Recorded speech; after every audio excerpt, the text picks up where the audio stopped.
अकोले हदरलं तालुक्यात तब्बल 55 अल्पवयीन माता आदिती तटकरे यांच्या खात्याच्या कारभारावरती प्रश्नचिन्ह. राज्य बालहक्क आयोग ॲक्शन मोडवरती. अहिल्यानगर जिल्ह्यातील अकोले तालुक्यात अल्पवयीन मुली गरोदर राहण्याच्या वाढत्या घटनांनी प्रशासनासह समाजाला देखील धक्का बसला आहे. मित्रांनो, महिला व बालविकास विभागाच्या सर्वेक्षणात तब्बल 55 अल्पवयीन मुली माता झाल्याची गंभीर बाब समोर आली असून या प्रकरणाची महाराष्ट्र राज्य बालहक्क संरक्षण आयोगाने तातडीने दखल घेत चौकशीचे आदेश देखील दिले आहेत. मंत्री आदिती तटकरे यांच्याकडे असलेल्या या खात्याच्या कारभारावरती आता प्रश्नचिन्ह देखील उपस्थित केले जात आहे. अकोला तालुक्यात अल्पवयीन मुलींना पळवून नेणे, बालविवाह आणि लैंगिक शोषणाच्या घटनांमध्ये वाढ होत असल्याने परिस्थिती अधिक चिंताजनक बनलेली आहे. अकोला तालुक्यातून प्रशासनाकडे काही लेखी तक्रारी दाखल झाल्यानंतर हे प्रकरण राज्य पातळीवरती पोहोचले होते. त्यानंतर मुंबई येथे आयोगाचे सचिव पंकज देशमुख यांच्या उपस्थितीत विशेष सुनावणी घेण्यात आली.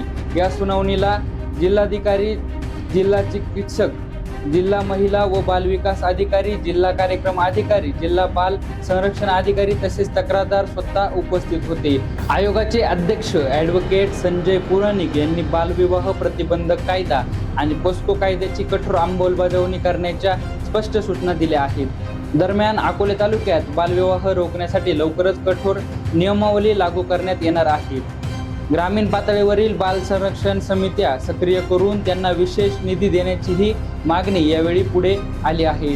महिला व बालविकास विभागाच्या माहितीनुसार गेल्या वर्षभरात जिल्ह्यात तब्बल 155 बालविवाह रोखण्यात प्रशासनाला यश आले असून बालविवाह मुक्त भारत अभियानांतर्गत मोठ्या प्रमाणावरती जनजागृती सुरू असली तरी प्रत्यक्षात घडणाऱ्या घटनांमुळे प्रशासनाच्या उपाययोजनांवरती प्रश्नचिन्ह उपस्थित होत आहे. जिल्हा बाल संरक्षण अधिकारी प्रशांत गायकवाड यांनी माहिती अधिकारातून समोर आणलेल्या या प्रकरणाबाबत बोलताना सांगितले की अकोला तालुक्यात 55 अल्पवयीन मुली माता झाल्याची माहिती समोर आली आहे. यापुढील काळात ग्रामसेवक, अंगणवाडी सेविका आणि स्थानिक नियंत्रणावरती मोठी जबाबदारी असणार आहे.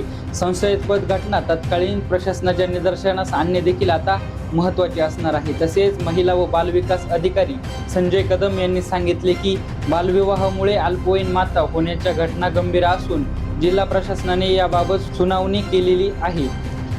भविष्यात अशा प्रसंगांवरती कठोर प्रतिबंध घालण्यासाठी संबंधित विभागांना स्पष्ट सूचना देण्यात देखील आल्या आहेत.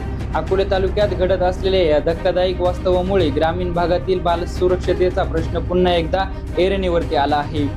बालविवाह, लैंगिक शोषण आणि अकोले तालुक्यात घडत असलेल्या या धक्कादायक वास्तवामुळे ग्रामीण भागातील बाल सुरक्षेचा प्रश्न देखील ऐरणीवरती आलेला आहे. बालविवाह, लैंगिक शोषण आणि अल्पवयीन मुलींच्या सुरक्षेबाबत प्रशासन किती प्रभावी पाऊल उचलते याकडे आता संपूर्ण राज्याचे लक्ष लागले आहे. अशाच नवनवीन अपडेटसाठी महासंगम न्यूज नेटवर्कला लाईक, शेअर आणि सबस्क्राईब करायला विसरू नका. महासंगम न्यूज, खुलासा सत्य असत्याचा.